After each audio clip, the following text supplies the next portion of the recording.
today encouraging people to smile. Just give me your best smile. You guys are looking good. High fives? No high fives. Okay. So I'm out here encouraging people to smile. He's smiling. Hey, I'm here getting people to smile. Sir, do you have a couple minutes? No, everybody's. Gee. Good morning. I think that's my new anthem. Play that every morning. Welcome, welcome to the Sacramento Center for Spiritual Living. A few seconds of housekeeping. This is going to be recorded as the slide shows. You're welcome to turn off your video and use whatever name you want. We record it for those who are not able to attend and to build our community, because this will be posted on our website. We encourage you to really get into a spiritual experience, and that generally means not chatting with each other behind the scenes. At the end of the service, we are going to have a fellowship time, so we'll have plenty of time to connect with each other. So why don't we unmute as a group, shout out our hellos, and then we can remute. Good morning. Good morning. Good morning. Love you all. Love you. Right, cupcakes, Reverend Patricia. Yes, I'm back. Yes. Okay, let's everybody mute again. Oh. Oh, are you doing that wonderful gong, yes, Sharon?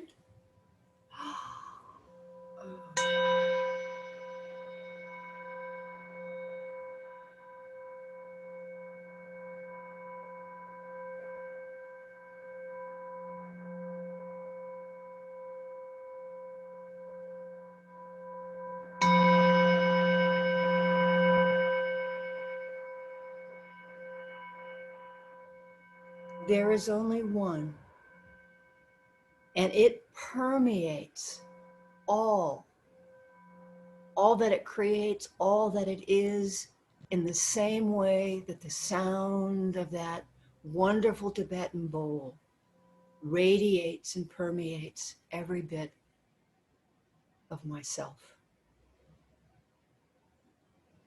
For that vibration is all that there is, formed and unformed. And today, Spirit takes its form as us, as the Sacramento Center for Spiritual Living, conceived in joy and living as the presence made manifest in our community and creating our community. This is who I am. This is who we are. And we are blessed to gather in grace, to remind ourselves of principle, and to remind ourselves that we are community. And so it is.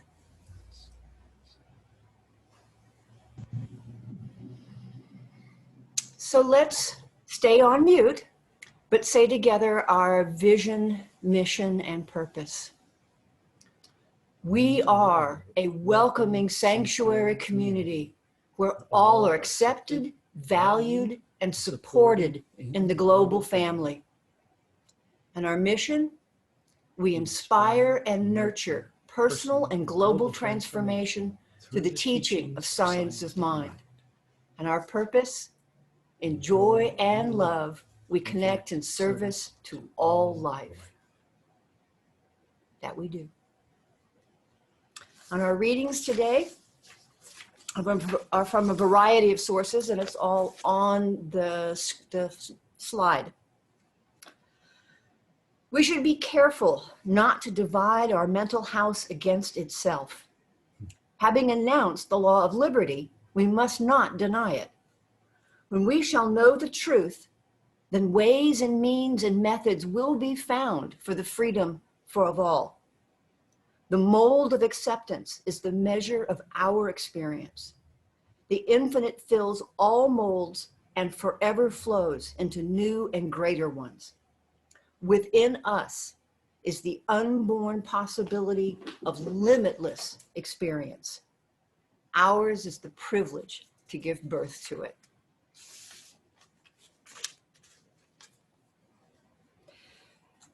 There is a great difference between defending life and befriending life. Defending life is often about holding on to whatever we have at all costs. Befriending life may require us to take great risks, to let go over and over again until we finally surrender to life's own dream of itself. There is only one thing that makes a dream impossible to achieve: the fear of failure. To believe a thing impossible is to make it so.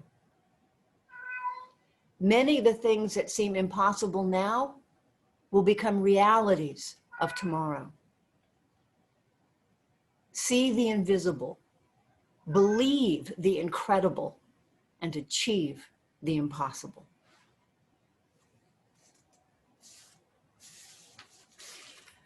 Coming up is a very special tribute to Ruth Bader Ginsburg, and then that will automatically flow into Doug Van Workum and our Rumi poem of the week, and then into our meditation. And out of that will flow Reverend Sharon Dunn with our week's message. Good morning and welcome again.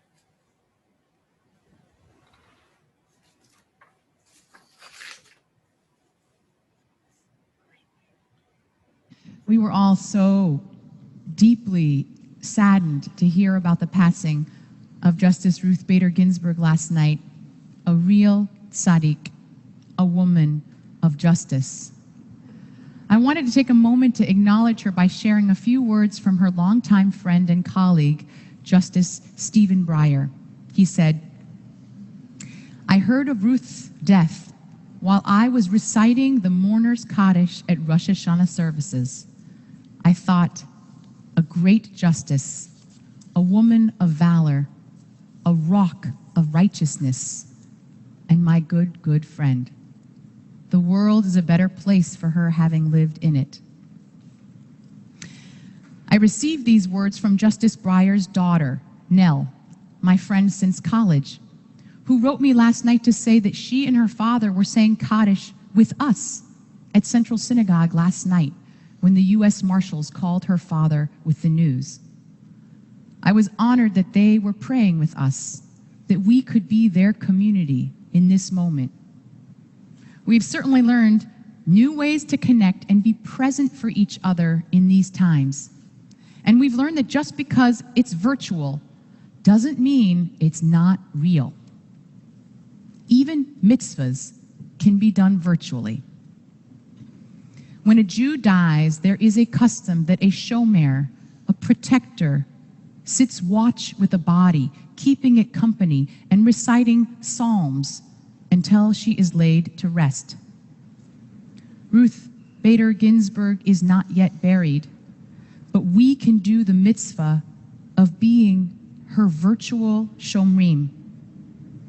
Let us now sit by her side and recite this psalm in watchful presence as we pray for God to watch over her soul before she is laid to rest in peace.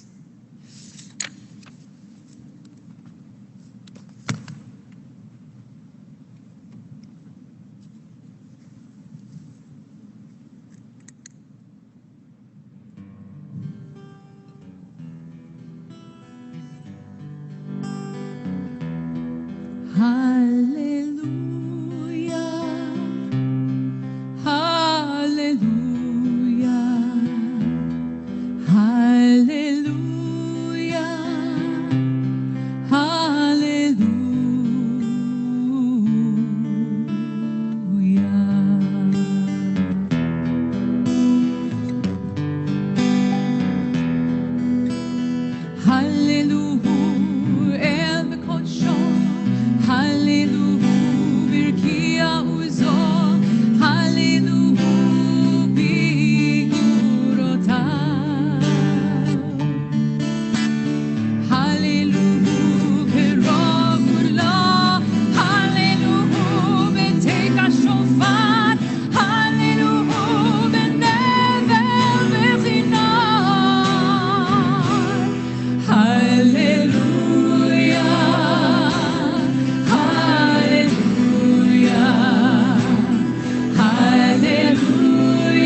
Good morning and welcome everyone to our Sunday service. The poem this morning is from Rumi, a 13th century Sufi mystical poet. Here he talks about the challenge of change, about leaving what has been and moving into something much greater. He talks of growth and of waking up. In the beginning of the poem, you'll hear Rumi use the word dervish, which simply means being a member or student of the Sufi teaching. And later, he makes a casual reference to the book, which is a book of poetry written by Rumi called the Masnavi, which contains approximately 25,000 verses of poetry. This is a Coleman Barks version of a Rumi poem called An Understanding of the Question. Why doesn't a soul fly when it hears the call? Fish on the beach always move toward wave sound. A falcon hears the drum and brings the quarry home. Why isn't every dervish dancing in the sun? You have escaped the cage. Your wings are stretched out. Now, fly. You have slept in sheds and outbuildings for so long that you think you live there. How many years, like children, do we have to collect sticks and pieces of broken pottery and pretend they are valuable? Leave childhood. Go to the banquet of true human beings. Split open the cultural mold. Put your head up out of the sack. Hold this book in the air with your right hand. Are you old enough to know left from right? God said to clarity, walk. And to death said, help them with discipline. And to the soul, God said, move into the invisible and take what's there. Don't sing the sadness anymore. Call out that you have been given both the answer and an understanding of the question.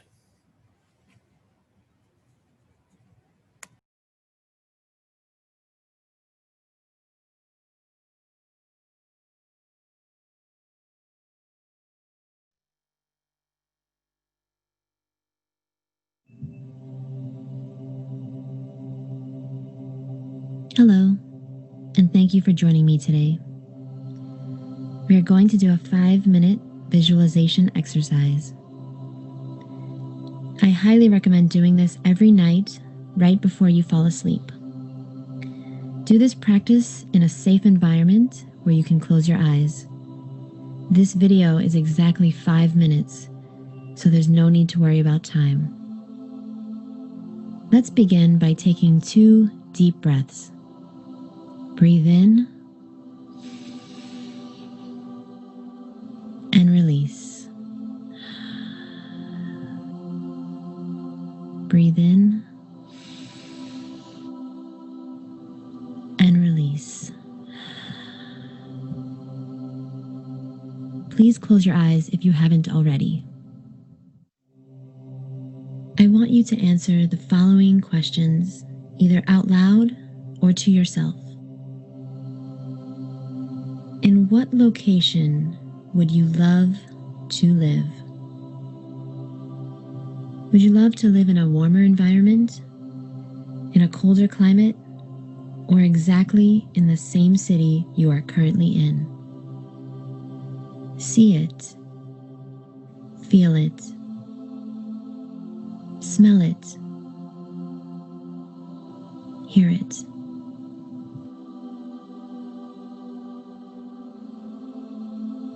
What would your ideal home look like? See it, feel it, smell it, hear it. What would your ideal wardrobe look like? See it, feel it. See yourself wearing things you would love to wear.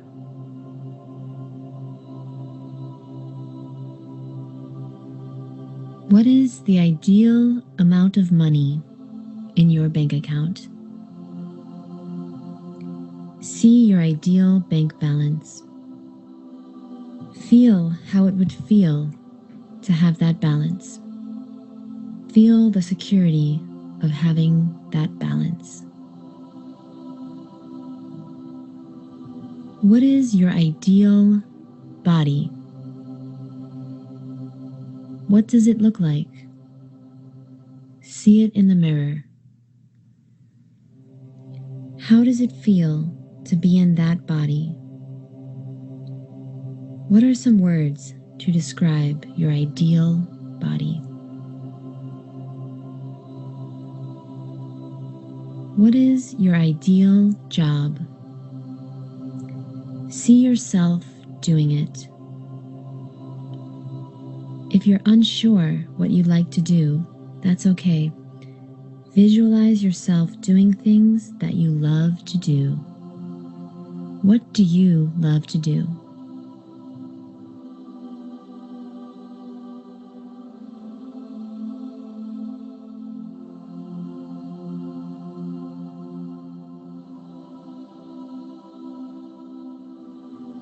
What is your ideal state of mind? How do you want to feel on a daily basis?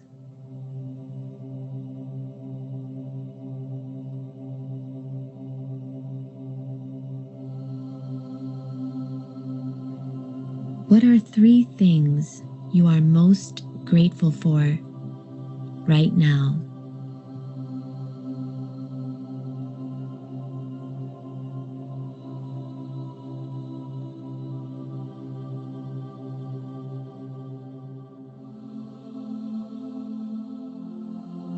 Let's take 2 deep breaths.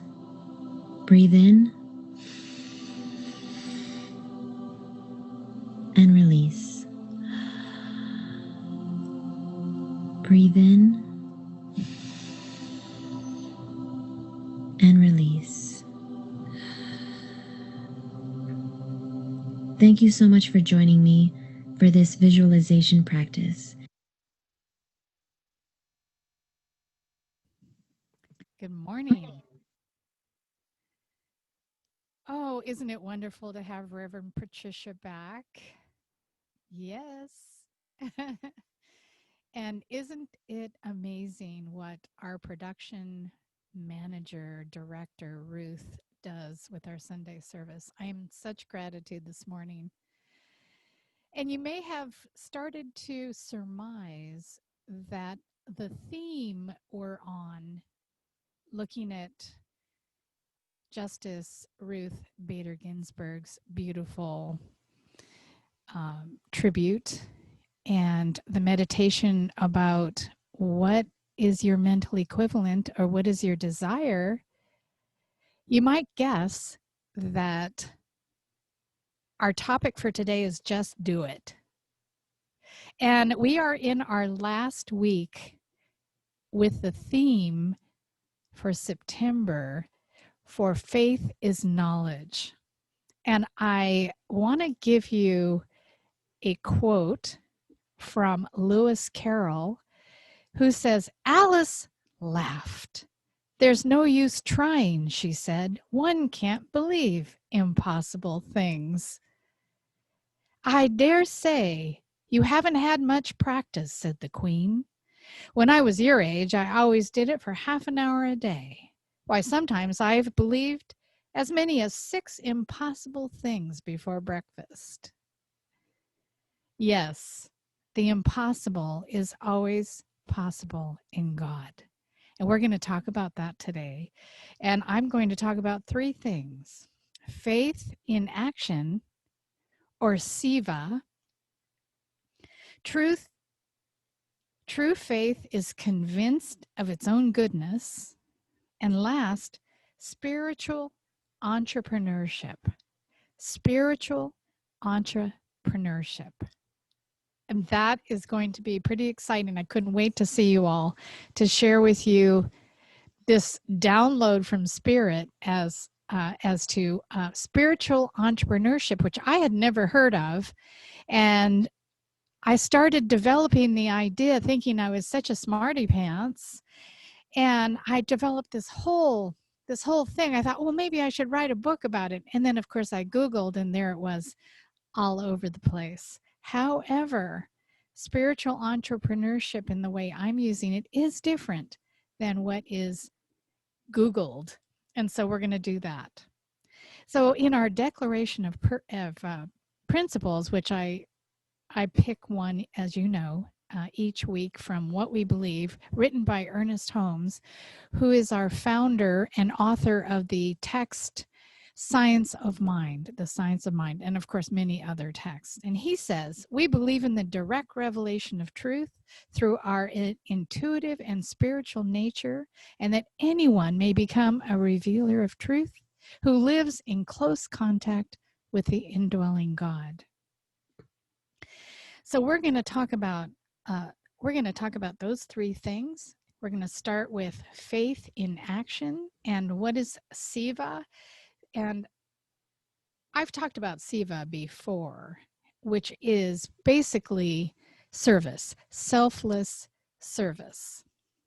And I want you to consider selfless service. I'll give you an example as we thank the volunteers who came to the center for the last 3 weeks, 3 Saturdays, and moved us into a storage unit, moved our brick and mortar into a storage unit so that we can plan for the future where we're going to go next, and also be good stewards with our money. And so since we can't be in the space that we love so dearly, we are going to put that money away, and when we're allowed to be together physically, we will get into our greatest yet to be. And I'm thinking it's going to have a great big kitchen, because we love fellowship, don't we? So SIVA was those beautiful souls who came selflessly to help us move. There was no expectation of reward. There was no expectation of outcome, acknowledgement, and yet there we all were, moving our beloved center into its greatest yet to be. So SIVA is selfless service, and we may wonder, what can we do with selfless service in a pandemic? And I thought long and hard about this. There, of course, is prayer, and you know that prayer is action, because we become the prayer. We're not just using words to wish for things to happen, but rather, if we want peace, we become peace. If we want justice, we stand for justice. If we want equity, we stand for equity. We behave with that principle. We behave and we model that equality, freedom, all of those principles of God, or if you prefer, good, as Emma Curtis Hopkins said. So one thing we can also do is vote. Vote. To vote is to take action. And yes, in that regard, we probably do want the outcome to go the way we want the outcome to go. And I offer you all to take action, absolutely, to vote and protect our right to vote, but also trust that the highest good for all will avail itself as we vote. Stand in that Siva consciousness. The other thing we can do is we can wear a mask. Wearing a mask is selfless service to others. It is to protect our brothers and sisters as well as ourselves. And it is absolutely something we can do for each other. We definitely can dedicate all of our actions for good. And I was going to say, remember when I'm talking today that you can replace the word God with the word good.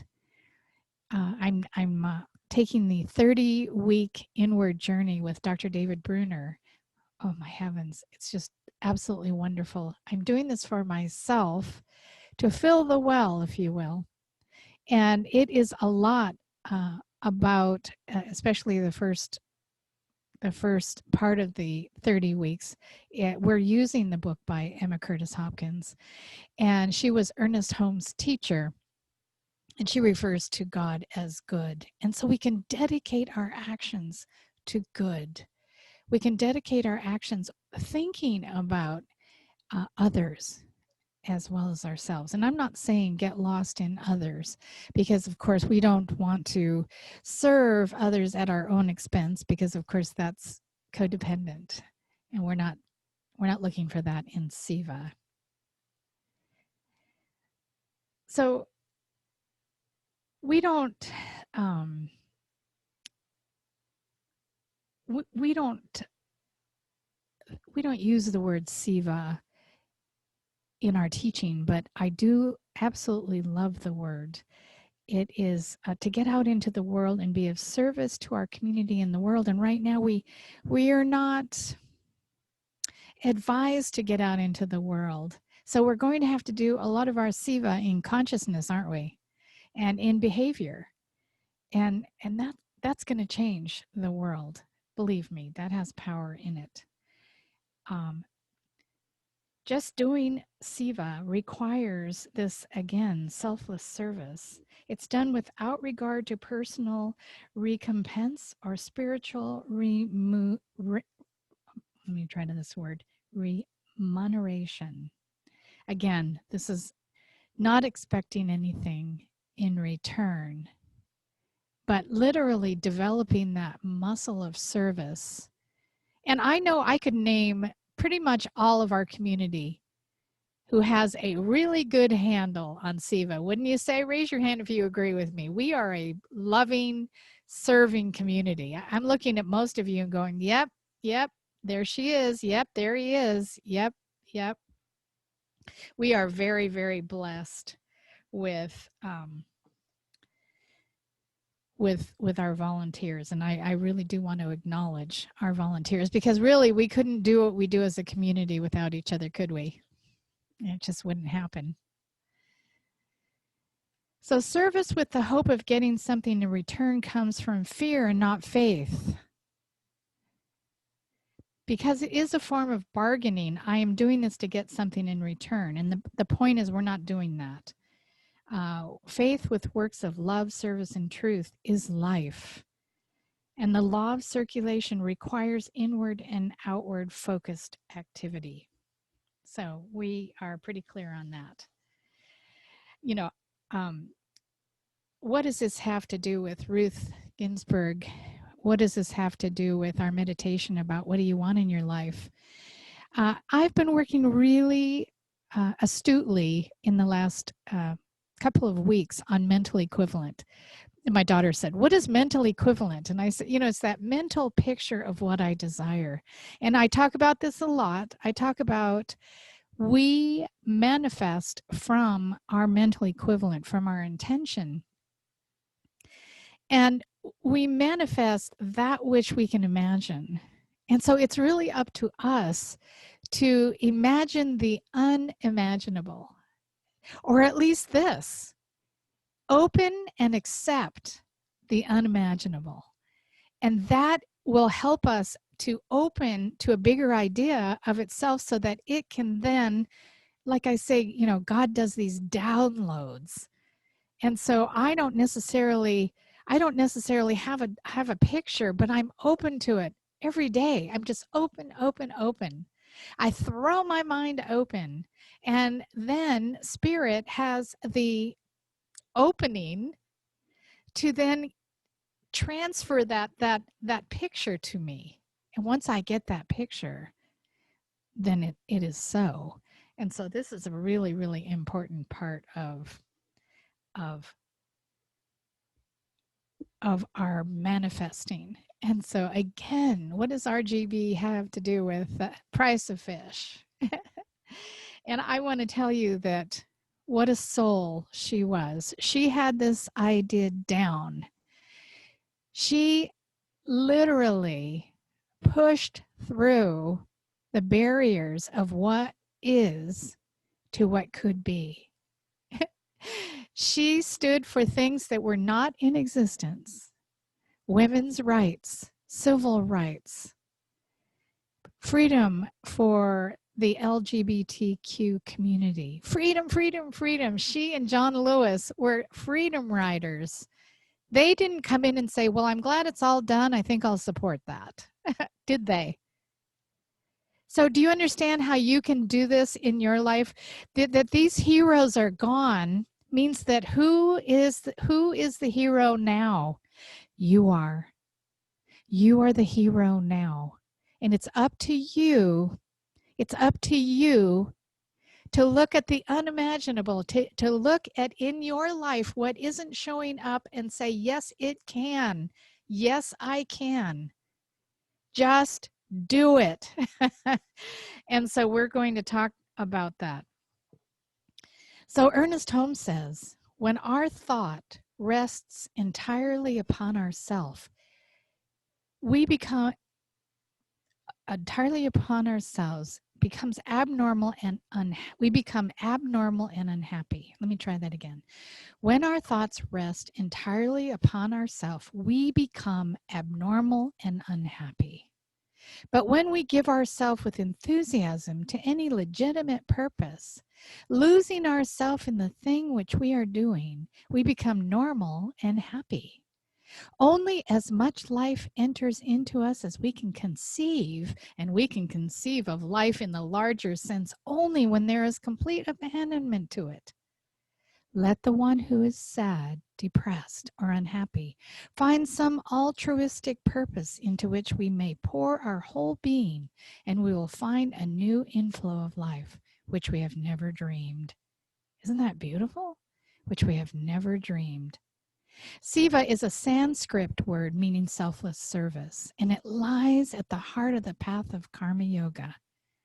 Selfless action, and asks us to serve others with no exception, with no expectation of outcome. And that includes self. Don't think for a minute that you can serve others until you can serve yourself. That's the science of mind. So how about true faith is convinced of its own goodness? I say that, you know, our whole theme for the month is faith is knowledge, and conviction is strength. When we talk about, oh, you are the strength of God, you are the power of God, you can embody the strength of God too, directly proportional to the ability, to the amount of strength that you can express, experience, embody. Do you realize that you have the power of the Almighty as the strength of who you are? May as well claim you have superpower, because you do. So true faith is so convinced of its own goodness that nothing can sway it. Truth is convinced. Faith is convinced. And there are so many stories of this. The sub 4 minute mile, the sub 2 hour marathon, all the things Simone Biles can do, splitting the atom. How about that? Yet each of these beliefs were proved wrong by someone who had such faith in their ability that nothing could sway them. Is that right? Look at our RBG, right? Is that a model or what? How many times did John Lewis get arrested? There's a count on that. It's like somewhere in the 40s or greater. I'm sorry, I don't remember the exact number, but it was extraordinary. Impossible is just an opinion. So here's where I'm so excited. I'm actually really excited to present this idea that came to me. This thing of spiritual entrepreneurship. Spiritual entrepreneurship. It's kind of a mouthful, isn't it? But I've defined it this way. The spiritual entrepreneur has a unique relationship with reality. Now mind you, this is not the spiritual entrepreneur that has a spiritual business, if you will, someone who does a yoga teacher, or someone who does massage or qigong, or any of the beautiful spiritual vocations, and they're marketing themselves. This is not what I'm talking about. This is not at all what I'm talking about. I'm talking about you. I'm talking about us. I'm talking about where we are correlated, where we agree, where we are connected is in consciousness, is in spiritual entrepreneurship. That means that we are people who are risk takers. You have to be a risk taker if you live in faith. I'm sorry, there's just no doubt about that. If you believe in something you can't see, you can't touch, you can't feel, and you believe that it's the power of your life, and it shows up time and time again to prove that that is so, it demonstrates itself, it outpictures itself, then you are a spiritual entrepreneur. You are willing to take risks. You're willing to be faith first. You set intentions. You live by vision. You practice gratitude. You put feet to faith. You work in the world. Your work in the world is good for all. Your beingness in the world is good for all. Your behavior is good for all. Your communication is good for all. You have a prosperity consciousness, and an example of this is RBG. So spiritual entrepreneurship, according to Reverend Sharon Dunn, and you won't find these definitions on Google. I'm so smitten with myself sometimes. Please bear with me. The spiritual entrepreneur has this, again, unique relationship with reality. Spiritual entrepreneurship is defined by faith over risk. Faith over risk. Isn't that beautiful? Spiritual entrepreneurs are risk takers who put their faith in the Creator and put their lives on the line in pursuit of something as insubstantial as an idea. Isn't that where we were given equal rights, civil rights? I mean, we're not there yet. We're still working towards that beautiful idea, but my goodness, we've come a long ways. And we have to keep going, but it was just an idea. It was an idea. Now we did write down these ideas in what we call the Constitution and the Bill of Rights, but that was only language we're finding out. We're finding out that was just language. We have to put action to that language. We have to put morality and value. We have to behave in that language, don't we? We have to make it true for all. That means all. That means women. That means all. That means the differently abled. That means LGBTQ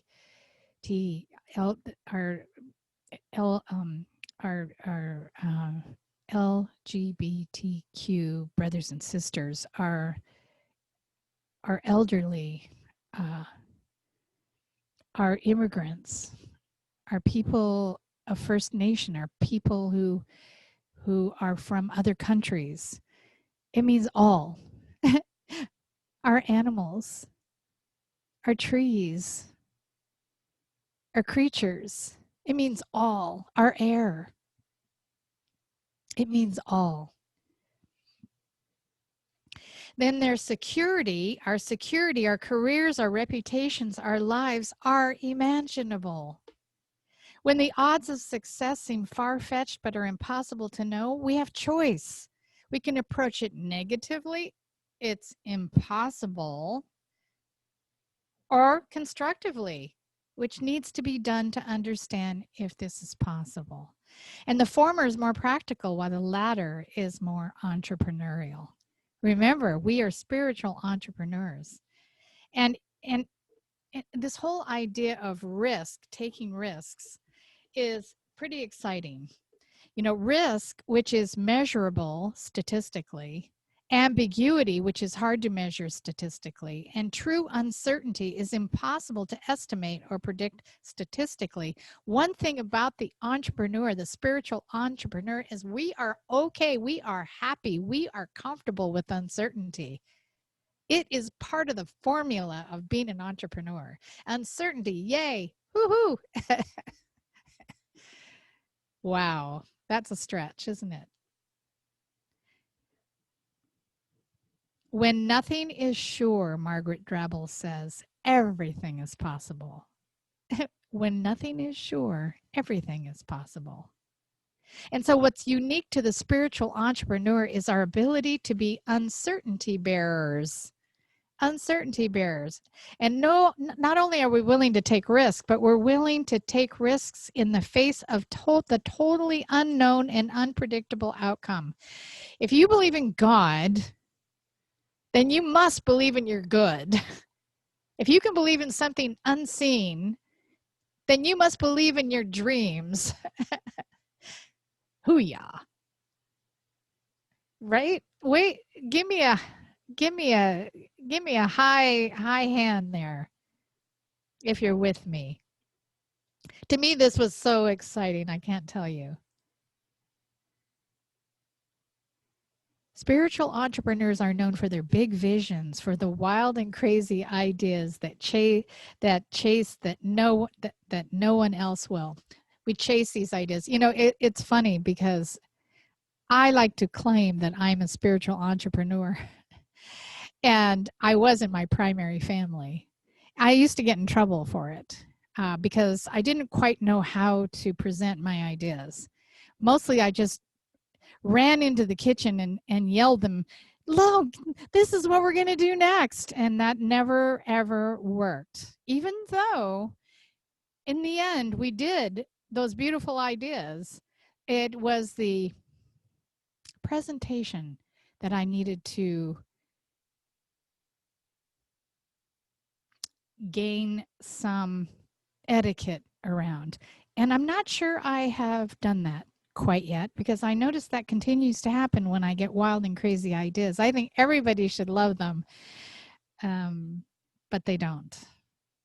And I still get in trouble for that. But you know what? I'm committed to working on my delivery, but I am also committed to not giving up on my dreams or my ideas, or damping down, or dumbing down, or playing small, or any of those things. I may not deliver it the way I could, but gosh and golly, I'm going to keep dreaming big.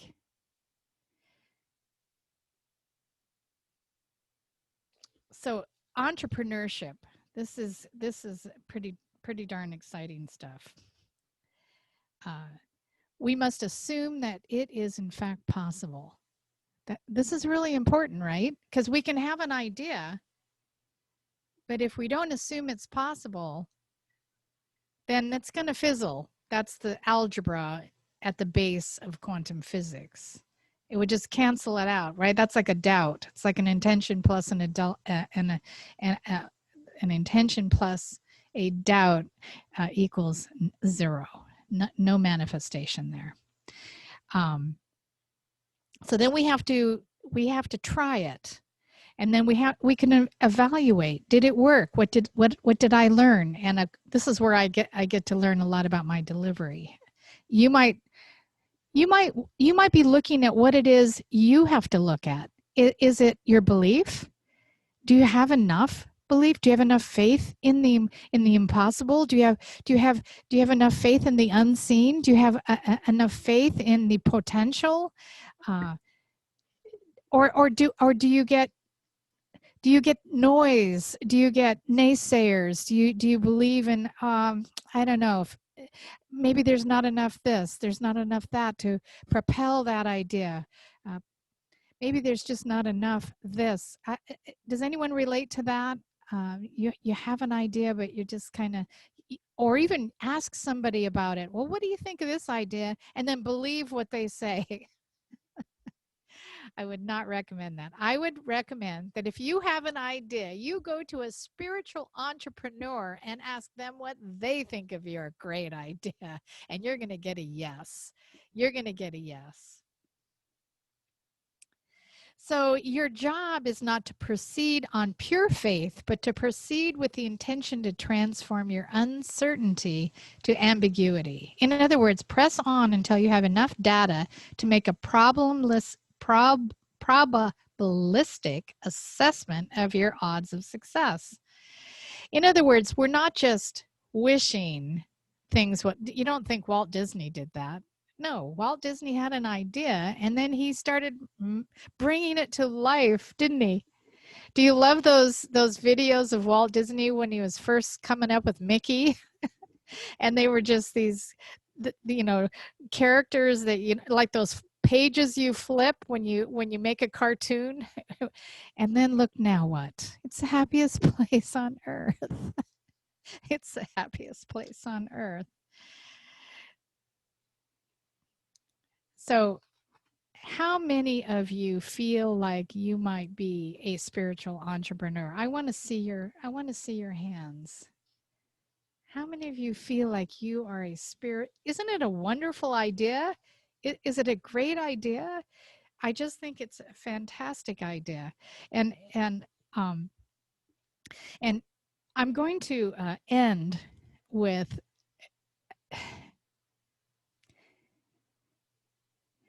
we are spiritual entrepreneurs and we are in uncertainty. Have we ever been more in uncertainty? Is this not the most timely talk ever?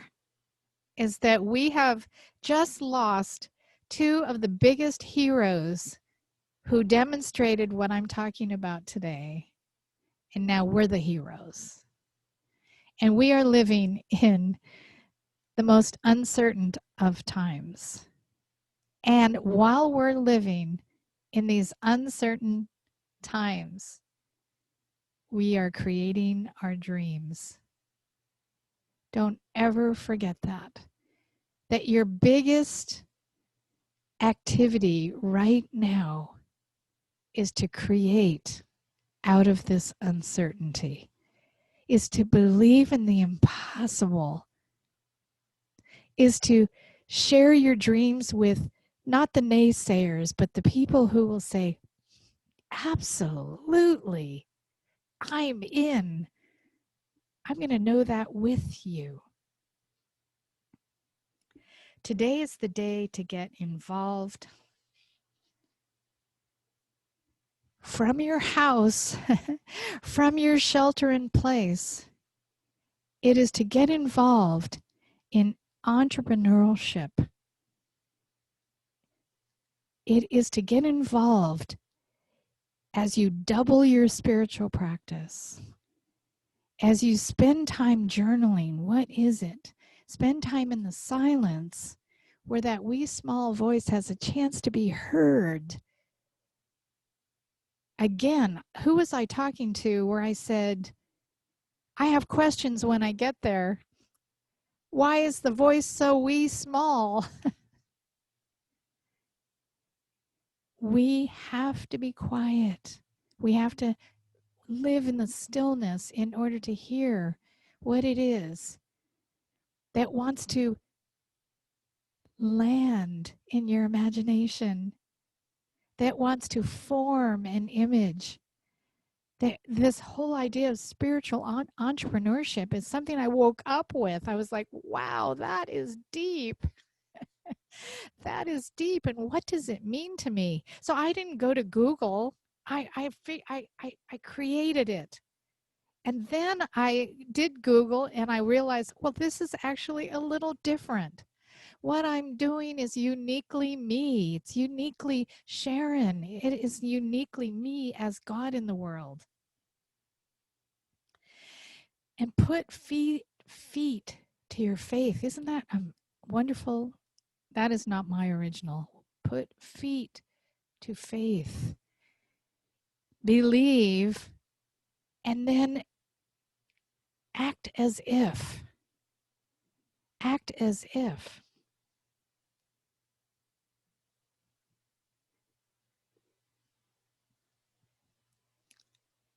I was just saying, if you want more good, more God,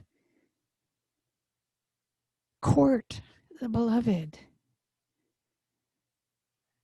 Set a table, set a place at your table for the beloved. Have the beloved sit shotgun and put a seatbelt on.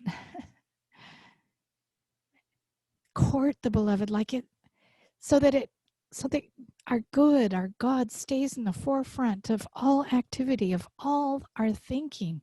Because for some reason, which is another question I have when I get there, I forget all day long. I forget who and whose I am. I forget the power that I have. I forget I have superpowers. How do you forget that? Become a spiritual entrepreneur in everything you do, say, all your deeds. And guys, just do it. Let us pray.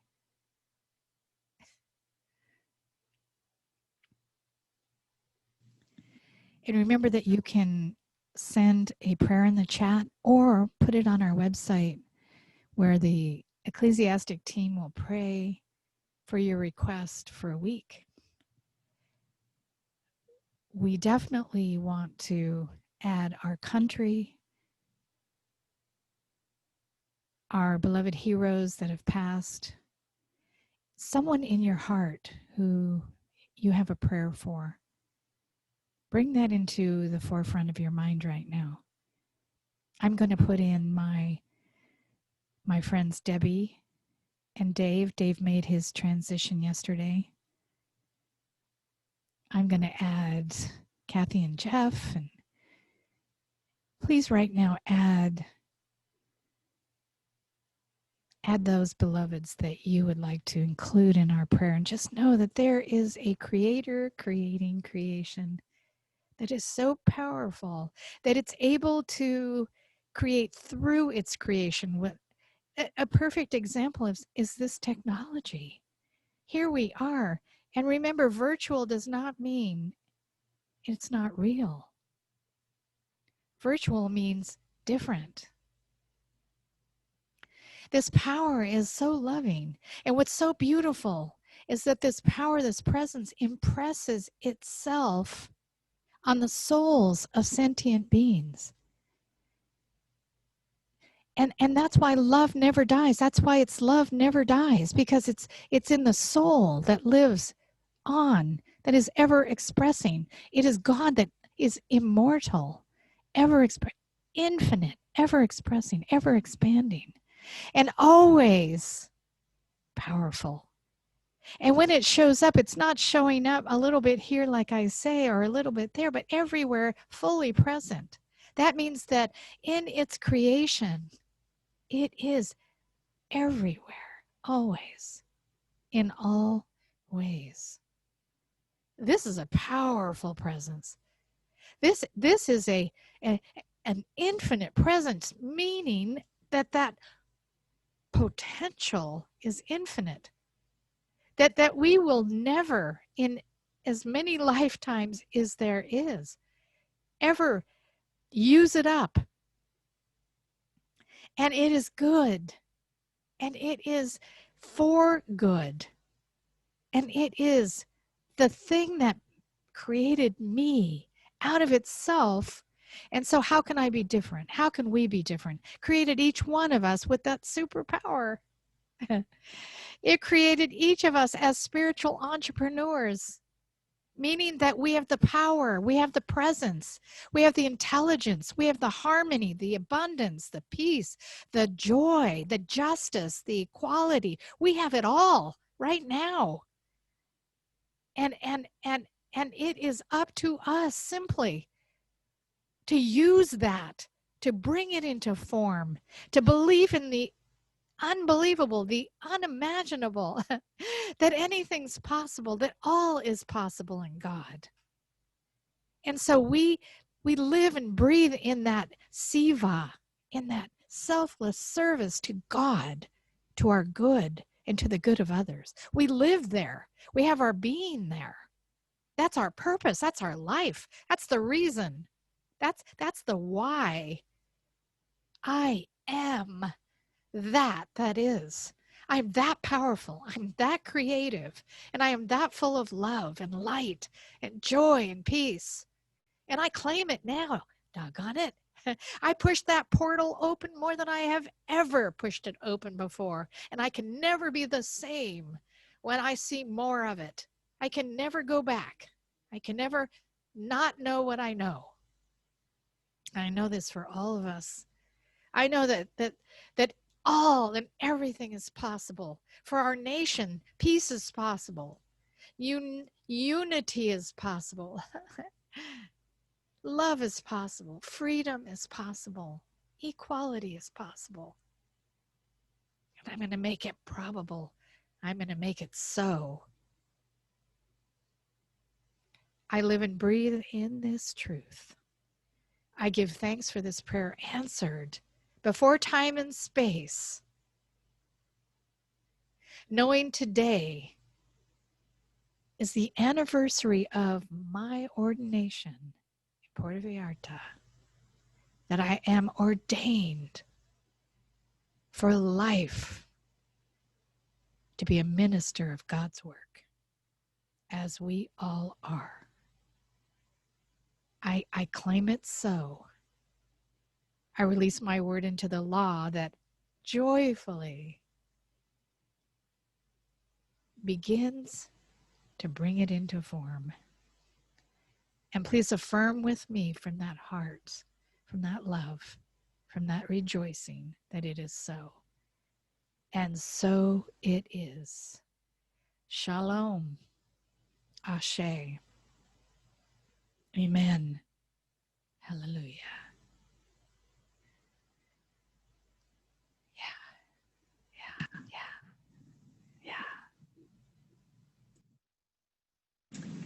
Hey everyone, I want to play you a song that I wrote for my husband. It was inspired by an experience that he went through quite a few years back, where he was taking a very different path in his life, basically following his soul's calling. And it was very, very scary to leave all of the familiar and go on in a whole completely different direction. And the image that came to my mind at the time was of him standing at the edge of an abyss and basically looking out of the expanse of his unknown potential. From that image came this song, The Abyss.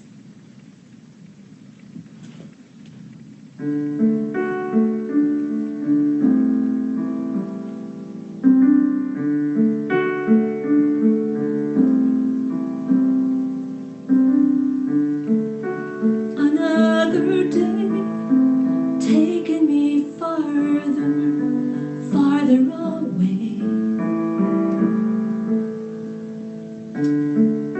from all I have been, from my familiar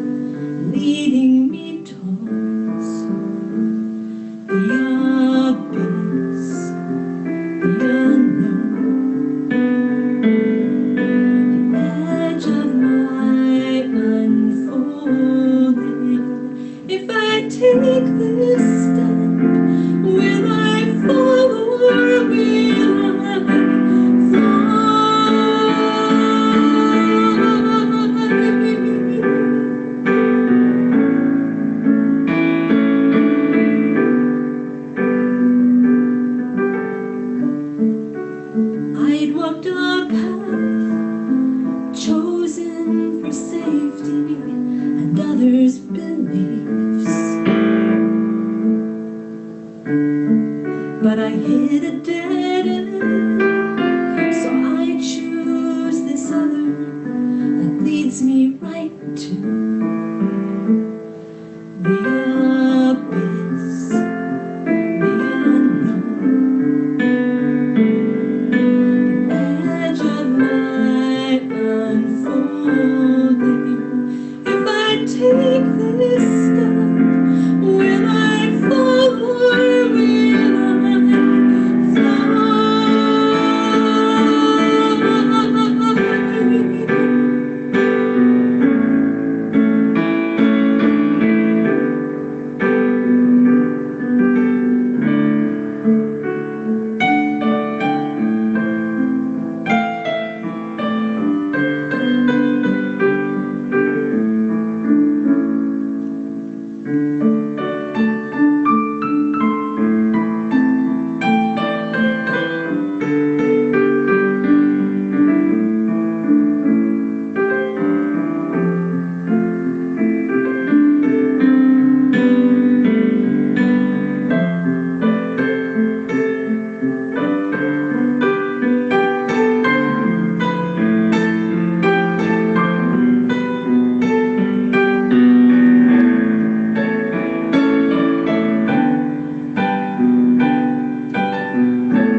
I had a dream.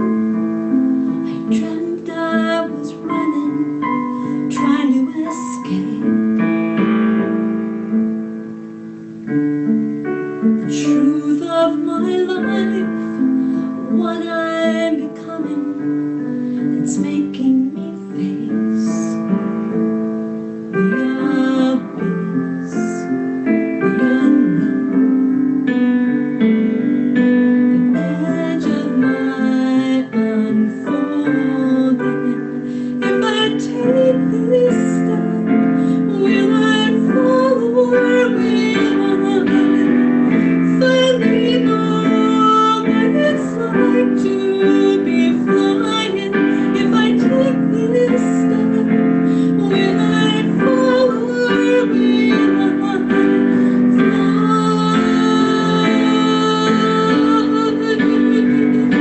Or will I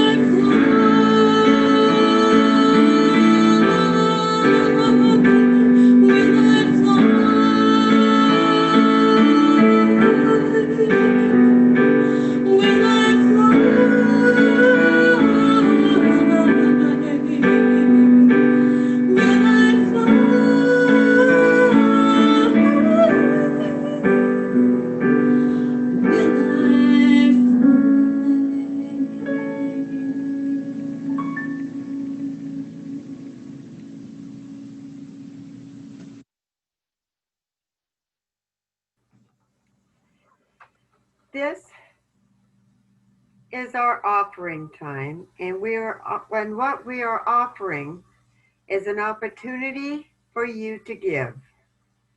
You can give 3 different ways. You can give through the website at saccsl.org. Look for the donate button on the home page, and using PayPal, debit, or credit card, you can choose whatever amount you want. Or you can give by sending a check mailed to SAC CSL mailing address that is shown on our screen. And now for our abundance affirmation, please stay muted as we say it together.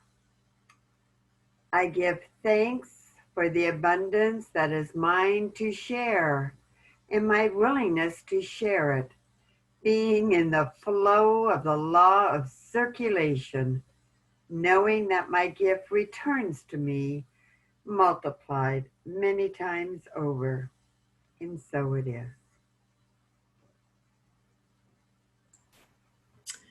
Latest news. Time for our announcements. Our announcements appear on our website, on our meetup group, and on our Facebook page. So there's lots of ways to stay in touch and make sure that you know what's going on. Today, there's a board meeting. Everybody is welcome, and it starts 30 minutes after fellowship. If you want to see what's going on in the back room of the center, which is pretty transparent, and you want to know all the secrets, which again are pretty transparent because that's what we believe in, then join, see what it is. We have an amazing board. Thank you, board. And it's time for our closing song, but I thought I saw an announcement of a foundations class. Is that not being announced just yet? Okay, stay tuned. There will be classes. It'll happen. Closing song time. I am filled with loving kindness. I am well. I am peaceful and at ease. And I am happy. We are filled with loving kindness. We are well. We are peaceful and at ease, and we are happy.